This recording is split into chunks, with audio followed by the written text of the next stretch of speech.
पिछले एपिसोड में हमने देखा था कि जुआन की हालत काफी ज्यादा खराब हो गई होती है। इस चीज से चैंतियन और ईवियन बहुत ज्यादा परेशान हो चुके थे। चैंतियन कहता है कि मैं यहाँ से जेड वैली जा रहा हूँ, वहाँ पर एक छोटा सा टेस्ट होता है। उस टेस्ट को पास करने के बाद एक ऐसी पिल मिलती है जिसका इस्तेमाल करते हुए दुनिया की हर बीमारी खत्म हो सकती है। इसलिए चैंतियन ने डिसाइड किया था कि वो जेड वैली जाकर वहाँ का टेस्ट देगा, उसके बदले पिल लाकर जुआन को ठीक करेगा। चैंतियन जैसे टेस्ट देने आया था उसे पता चलता है कि वहाँ पर एक बहुत ही बड़ी स्पिरिचुअल घंटी है, उसे बजाना है। बजाते साथ ही उसका टेस्ट पूरा हो जाएगा। इसलिए चैंतियन अपनी पावर का इस्तेमाल करते हुए उसे बजाना शुरू कर देता है, लेकिन ये काम इतना आसान नहीं होने वाला था। जिसके बाद यहाँ से ये एपिसोड शुरू होता है। तो इस एपिसोड की शुरुआत में चैंतियन अभी भी अपनी पावर का इस्तेमाल करते हुए घंटी को बजाने की कोशिश कर रहा था। चैंतियन यहाँ पर कह रहा होता है कि यार मेरी तो एक ही टेक्निक है जिसमें 13 स्लैश अटैक एक साथ होते हैं, लेकिन काश मेरे पास कोई ऐसी टेक्निक होती जिसमें 50 स्लैश अटैक एक साथ होते, तो हो सकता है कि कोई चांस रहता ये घंटी के बच जाने का। इसलिए मुझे यहाँ पर नहीं लग रहा कि मैं इस घंटी को बचा पाऊंगा। तब वहाँ पर स्वॉर्ड एम्पायर आता है जो चैंतियन से कह रहा था कि अरे यार इतना ज्यादा अफसोस क्यों रहे हो, तुम वैसे भी कोई ऑर्डिनरी बंदे नहीं हो, तुम्हारे पास वैसे ही टैलेंट कूट कूट कर भरा हुआ है। और तुम जिस टेक्निक की बात कर रहे थे ना कि अगर एक ही अटैक में 50 स्लैश अटैक निकले, तो ऐसा तो सिर्फ इस कॉन्टिनेंट के अंदर सिर्फ 3 ही बंदों के पास है। तो ये मत सोचना कि तुम इतनी आसानी से उसे कर लोगे, वो करना बहुत ज्यादा मुश्किल होता है। जो टॉप स्वॉर्डमैन्स होते हैं वही इस तरह की टेक्निक का इस्तेमाल कर पाते हैं। चैंतियन यहाँ पर कह रहा था मुझे लगता है ना फिर यहाँ पर इस घंटी को बचाने के लिए कोई और तरीका इस्तेमाल करना पड़ेगा। ये घंटी ना पहले मेरे पर अटैक नहीं करती थी, जब से मैंने इसके ऊपर अटैक करना शुरू किया है ना, तो ये मेरा ही अटैक लेती है और अपने अंदर से रिटर्न बाहर फेंक देती है। जहाँ तक कि मुझे लगता है कि इस घंटी का खुद का पर्सनल कोई अटैक नहीं होगा जिसका इस्तेमाल करते हुए वो टेस्ट देने वाले बंदों को मार सके। तो फिर ऐसा कौन सा तरीका इस्तेमाल किया जा सकता है जिसकी मदद से मैं इस घंटी के ऊपर अटैक भी ना करूं और ये घंटी भी बच जाए, क्योंकि मुझे नहीं लगता कि फाइट करने से यहाँ पर ये घंटी बचने वाली है। कुछ और ही तरीका होगा इससे बचाने का। इसलिए चैंतियन अब वहाँ पर अपने हेवन और अर्थ की पावर का इस्तेमाल करता है और इसका इस्तेमाल करते हुए पूरी जान लगाकर उस घंटी के ऊपर हाथ रख देता है। जैसे उसने हाथ रखा था घंटी के अंदर से काफी ज्यादा पावर निकलती है और आखिरकार वो जाकर घंटी बच चुकी थी, क्योंकि घंटी ने हेवन और अर्थ की पावर को रिटर्न नहीं भेजा था, बल्कि उस पावर की वजह से वो घंटी पूरी तरह से घिर चुकी थी। यही वजह थी कि वो घंटी वहाँ पर बच गई। अगर चैंतियन ने फिर से अटैक ही किया होता तो उस अटैक को भी रिटर्न कर देती वो घंटी। घंटी की आवाज इतनी तेज थी कि आसपास के पूरे इलाके में गूंज जाती। सेट का लीडर जिसका नाम वेंतियान था वो भी इस आवाज को सुन लेता है। आवाज को सुनकर तो वो एकदम दंग रह चुका था कि यहाँ पर आखिर किसने उस घंटी को बचाया। वो ये सोच ही रहा होता है कि तभी एक बार फिर से घंटी के बजने की आवाज सुनाई देती है, यानी कि चैंतियन ने एक बार फिर से घंटी को बचाया है। सारे के सारे लोग वहाँ पर खड़े एकदम दंग रह जाते हैं कि ऐसा कैसे पॉसिबल है। यहाँ तक कि आज तक कोई भी एक बार घंटी को नहीं बजा पाया था, यहाँ पर कौन सा बंदा आ गया जो 2-2 बार घंटी को बजा चुका है। वेंतियान वहाँ पर कह रहा था कि मुझे याद है आज से करीब 500 साल पहले हमारे सेक्ट का जो मेन बंदा हुआ करता था, उसने एक बार अपनी पूरी जान लगाकर उस घंटी को बजाया था और उसी ने हमारे इस सेट की शुरुआत की थी। एक हिसाब से वो हमारे एंसेस्टर थे, उनकी बदौलत ही आज हमारा सेट यहाँ तक के पहुँच पाया है। वो तो बहुत ही ज्यादा पावरफुल कल्टिवेटर थे, लेकिन अब यहाँ पर ऐसा कौन सा बंदा आ गया जो कि एक बार नहीं बल्कि 2-2 बार घंटी को बजा चुका है। क्या वो उनसे भी ज्यादा पावरफुल है क्या? इसलिए वो सोच रहा होता है कि क्या मुझे जाकर देखना चाहिए कि आखिर ये कौन बंदा है जो घंटी को बजा रहा है। वो यहाँ पर ये बातें कर रहा था कि तभी एक बार फिर से घंटी बज जाती है। चैंतियन ने 3-3 बार लगातार घंटी को बजा दिया था। अब तो उनके बर्दाश्त से बाहर चला जाता है कि अब तो हम जाकर देख कर ही रहेंगे ये बंदा है कौन। सेक्ट के एल्डर वगैरह कह रहे थे कि ये तो पक्का कोई जीनियस होगा, अगर वो जीनियस हमें अपना डिसाइपल बना ले तो हम यहाँ पर और ज्यादा पावरफुल बन सकते हैं। मैं तो उस जीनियस को अपना टीचर बनाना चाहता हूँ। वहाँ के एल्डर ने ही आपस में झगड़ा करना शुरू कर दिया था कि नहीं मैं उस जीनियस का डिसाइपल बनूंगा, फिर देखना अगले 50 साल में कैसा बवाल काटता हूँ, मैं पूरे कॉन्टिनेंट का सबसे पावरफुल बंदा बन जाऊंगा मैं, बस एक बार वो जीनियस मुझे अपना डिसाइपल बना ले तो। जिसके बाद वेंतियान जो होता है वो वहाँ से जाकर देखना शुरू कर देता है कि आखिर ये कौन बंदा था जो 3-3 बार घंटी को बजा चुका है। इतने ही टाइम पे चैंतियन ने एक बार फिर से घंटी को बजा दिया था। करीब 4 बार उसने घंटी को बजा दिया होता है। ये आवाज सुनकर तो लाइब्रेरियन जो थी वो भी एकदम ज्यादा दंग रह चुकी थी। उसके साथ एक और बंदा होता है। दोनों एकदम हैरान थे कि 4 बार टोटल घंटी बज चुकी है। ये जो घंटी बजा रहा है ना वो कोई इंसान नहीं बल्कि मॉन्स्टर होगा, क्योंकि कोई नॉर्मल इंसान तो 4 बार घंटी को नहीं बजा सकता। मुझे तो ऐसा लगता है कि 4 बार क्या, ये 5वीं बार 6ठी बार लगता है कि 50 बार घंटी बजा देगा। चैंतियन के अटैक से तो अब यहाँ पर वो घंटी एकदम ज्यादा बौखला चुकी थी और अब तो चैंतियन का जो अटैक होता है वो उस अटैक को भी घंटी रिटर्न नहीं भेज पा रही थी, क्योंकि इतनी बार बजाने की वजह से घंटी की हालत पहले ही खराब हो चुकी थी। स्वॉर्ड एम्पायर चैंतियन से कहता है कि 3-4 बार घंटी बजाने से कुछ कुछ नहीं होगा, तुम इतनी घंटी बजाओ कि घंटी ही टूट जाए। आज इस घंटी को दिखा देना कि आखिर तुम किस चीज हो। चैंतियन को ऐसे गुस्से में अटैक करता हुआ देखकर स्वॉर्ड एम्पायर कह रहा था कि लगता है यहाँ पर चैंतियन ने अपनी स्वॉर्ड वाली टेक्निक में मास्टरी हासिल कर ली है, तभी तो ये इतना परफेक्ट तरीके से यहाँ पर स्वॉर्ड को चला पा रहा है। स्वॉर्ड का जो ऑरा है उससे ही आसपास की चीजें कटते जा रही है। इस तरह के अटैक का इस्तेमाल करते हुए किसी के ऊपर भी हमला करे ना तो उसका मरना तो तय है। लेकिन ये चैंतियन इतनी जल्दी अपनी स्वॉर्ड टेक्निक में मास्टरी कैसे हासिल कर लिया, जिसके सामने ये घंटी भी कुछ नहीं कर पा रही। चैंतियन ने एक बार फिर से उस घंटी को बजा दिया था। ऐसा लग रहा था कि घंटी टूटकर गिर जाएगी। घंटी की तो यहाँ पर अब कोई इज्जत ही नहीं रह गई थी चैंतियन के सामने। वो बस धड़ाधड़ घंटियों को बजाया जा रहा था। ये आवाज बहुत दूर दूर तक के जा रही थी, यहाँ तक कि चैंतियन के जो घर वाला सेक्ट होता है वहाँ पर भी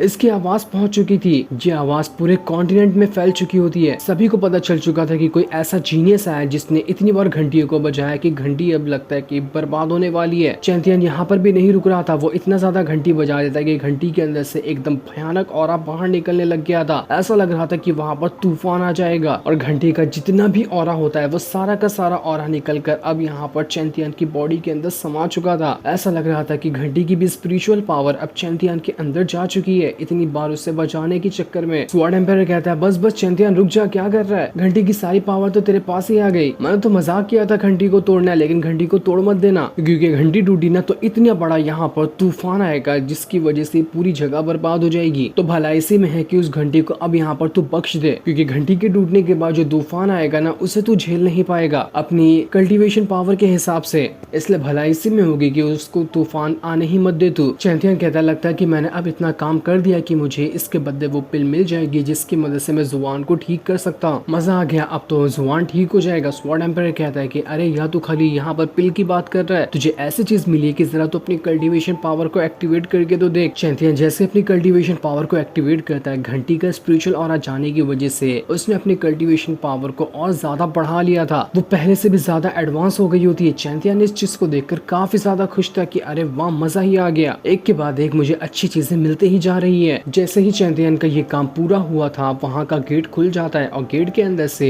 लाइब्रेरियन अपने साथी के साथ आ चुकी थी। वो चैंतियन से कह रही होती कि वाह चैंतियन कमाल कर दिया, तुम्हें पता भी है कि तुमने यहाँ पर किस तरह का कमाल किया है। मुझे तो पहले से तुम पर डाउट था कि तुम कोई नॉर्मल बंदे नहीं हो, तुम बहुत ही ज्यादा कमाल के बंदे होगे, और देखो मेरा शक सही निकला, तुम तो बहुत ही ज्यादा एक्स्ट्राऑर्डिनरी हो। वो चैंतियन को बता ये जो मेरा दोस्त है ना वो इसी जेड सेट का गार्डियन है, ये यहाँ पर तुम्हें वही पिल देने के लिए आया है जिसकी मदद से तुम अपने दोस्त को ठीक कर पाओगे, और इतनी मेहनत की तुमने घंटी को बचाने की। चैंतियन ये सुनकर काफी ज्यादा खुश हो गया था कि अरे वाह यहाँ पर तो जेड सेट के गार्डियन ही आ गए हैं मुझे वो पिल देने के लिए। वो बंदा यहाँ पर पिल का बैग निकालता है और उसे चैंतियन को दे देता है, जिसके अंदर एक नहीं काफी सारी पिल थी। अब यहाँ पर चैंतियन अपने दोस्त को भी ठीक कर सकता है और बाद में आगे चलकर कभी उसके साथ भी कुछ प्रॉब्लम हुई तो वो उसका भी अच्छी तरह से हल निकाल लेगा और अपनी भी चोटों को बस एक ही पिल खाकर वहाँ पर एकदम से ठीक कर लेगा। वो जो गार्डियन वाला बंदा था चैंतियन से कह रहा था कि देखो कभी भी एक से ज्यादा पिल एक टाइम पे मत खाना, वरना ये तुम्हारी बॉडी को ही विस्फोट कर सकती है, क्योंकि तुम यहाँ पर कितने भी ज्यादा बीमार क्यों ना हो या फिर तुम्हारी जान तक क्यों ना जाने वाली हो, एक ही पिल तुम्हें यहाँ पर पूरी तरह से रिकवर कर देगी। तो दो खाने की जरूरत वैसे भी नहीं पड़ने वाली है। और हाँ इस बात का ख्याल रखना कि यहाँ का मैटर किसी और को पता नहीं चलना चाहिए कि यहाँ पर किस तरह के टेस्ट होते हैं और यहाँ के रूल वगैरह क्या है। अगर तुमने यहाँ की कुछ भी बात को बाहर किसी को भी बताया ना तो याद रखना मैं खुद तुम्हारे पास आऊंगा और तुम्हारी जान ले लूंगा। मेरे ख्याल से तुम समझ गए होगे, तो अब यहाँ पर से तुम रिटर्न जा सकते हो। इसके बाद लाइब्रेरियन जो होती है वो अपनी पावर का इस्तेमाल करते हुए चैंतियन के ऊपर हाथ रखती है और हाथ रखते साथ ही उसे वो वहाँ से ले जाने लग गई थी, क्योंकि दुनिया में कोई भी अब ऐसा नहीं होगा जो जान सके कि असल में वो घंटी जो बजाया था वो कोई और नहीं बल्कि चैंतियन था। चैंतियन को अपनी आइडेंटिटी छुपा कर रखनी होगी, वरना तो वो गार्डियन आकर उसे मार डालेगा। चैंतियन के जाने के बाद वेंतियन और बाकी लोग यहाँ पर आ जाते हैं जो सभी चैंतियन को ढूंढते हुए आए थे, लेकिन उन्हें वहाँ पर वो नहीं दिखाई देता। इस चीज को देखकर वो सभी परेशान हो जाते हैं कि यार हम तो कितना अच्छा सपना लगा के रखे थे कि हम उस जीनियस बंदे से मिलेंगे, लेकिन वो तो हमें मिला ही नहीं। लगता हमारी किस्मत उतनी अच्छी नहीं थी, लेकिन खैर कोई बात नहीं, अगर फ्यूचर में कभी हमें वो बंदा मिला ना तो मैं खुद उससे मिलने के लिए जाऊंगा, ताकि देख सकूं कि असल में वो कौन सा बंदा था जिसने अनगिनत बार उस घंटी को बजा दिया। अगर वो बंदा मुझे वापस से मिला ना तो मैं उसे अपने ही सेट का एक मेंबर बनाना चाहता हूँ, ताकि आगे चलकर वो हमारे सेट को और ज्यादा पावरफुल बना सके। अब चैंतियन वहाँ से ईवीएन के पास आता है जहाँ पर उन लोगों ने जुआन को वो पिल खिला दी थी। उस वजह से तो जुआन की रिकवरी एकदम ज्यादा फास्ट हो गई होती है। ऐसा लग रहा था कि बस 1 से 2 दिन के अंदर वो एकदम ज्यादा हट्टा कट्टा हो जाएगा जैसा कि वो पहले हुआ करता था। था। लेकिन तभी कमरे में एक बंदा आ जाता है जो चैंतियन से कहता है कि क्या तू ही चैंतियन है, तू ही चैंतियन है, तो चल हमारे साथ, हमारा जो लीडर है वो तुझे बुला रहा है। उसे देखकर तो चैंतियन एकदम ज्यादा गुस्सा हो चुका था, क्योंकि ये वही बदमाश थे जिसने उसके दोस्तों को बंदी बना कर रखा था। और इन्हीं बदमाश का लीडर चैंतियन को अब बुला रहा होता है कुछ बातें करने के लिए। जो सीन दिखाते ही ये एपिसोड यहीं पर एंड हो जाता है। Thanks for watching.